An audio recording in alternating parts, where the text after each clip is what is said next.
Welcome to the Spoken Hindi course by Bhasha. I am Vidhi Doshi. Let's begin with the level 1.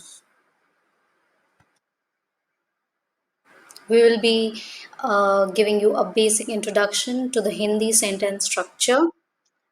The topics we will be discussing: subject object verb pattern, first person pronouns, second person pronouns, and third person pronouns.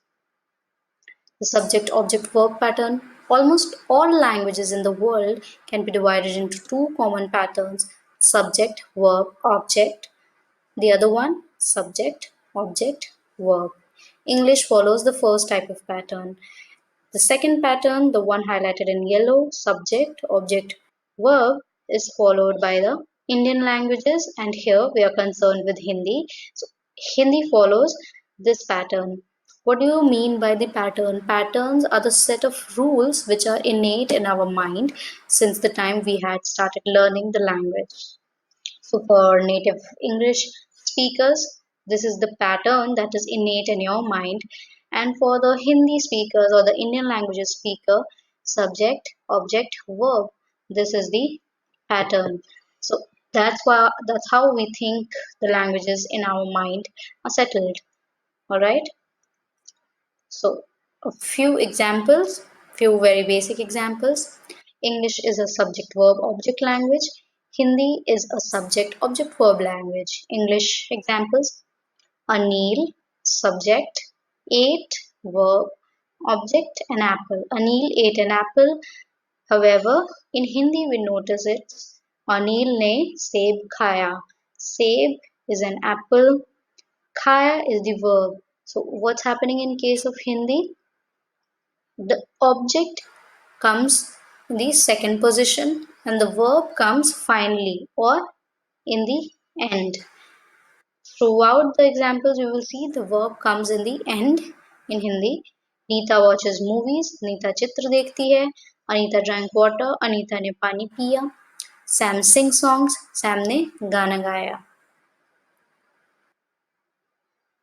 The verb and the object are changing their positions to object followed by the verb. In the second sentence, I will bring you to notice that along with the verb, we have another verb. Here, just think about this, or you can make a blind guesses in your mind that what this could here be. This the last lexicon coming along with the verb. Okay, so how can you think about the patterns? The patterns, along with conversing, the pattern is really important to understand. Why? Because even if you understand or you converse with the Hindi speakers, but you need to grasp the pattern. So you should have this in your active memory that the pattern to be followed is for Hindi learning subject, object, and then verb, and never SVO, which is the English pattern. So for the native English speakers, the pattern should be subject followed by the object followed by the verb. You ought to memorize this.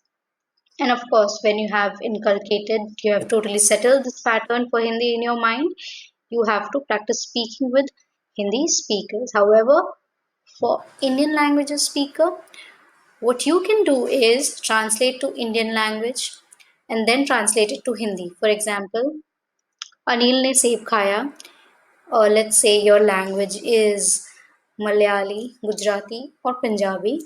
What you can do is just translate this particular English sentence into your native Indian language.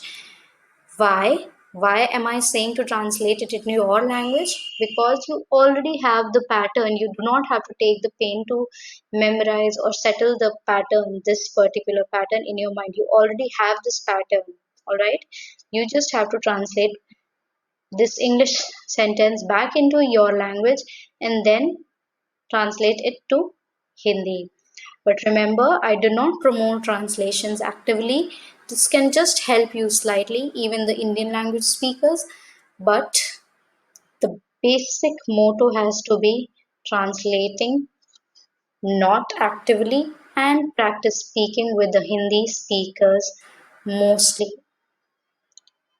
And this goes not just for Hindi, for any world's language. What you have to do is practice speaking, practice conversing. Let's move ahead. First person pronouns.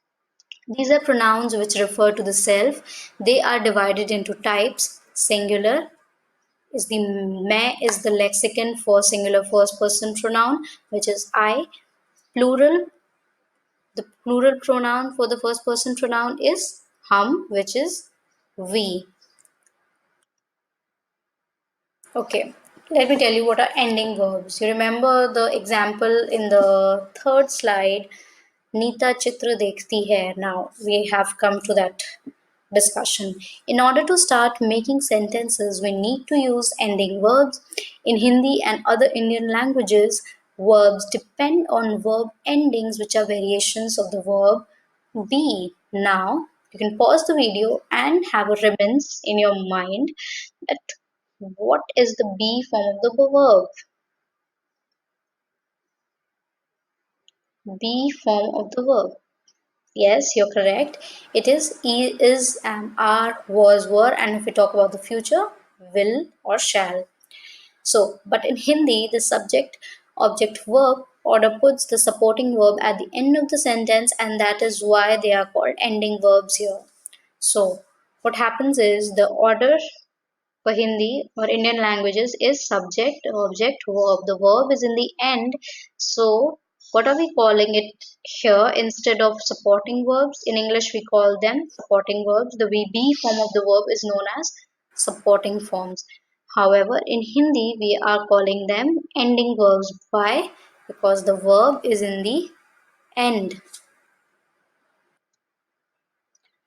Examples. मैं अध्यापक हूँ. I am a teacher.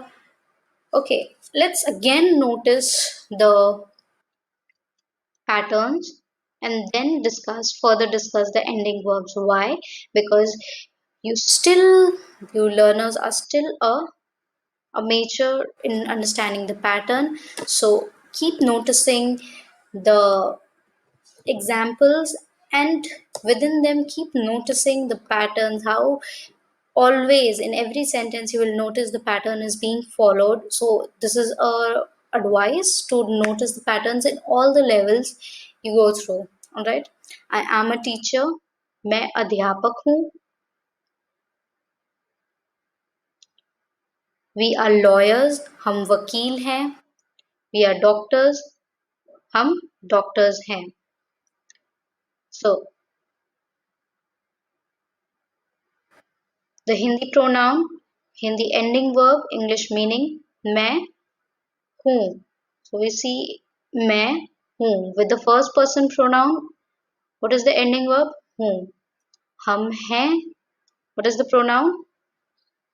हम and the ending verb हैं. I am, we are.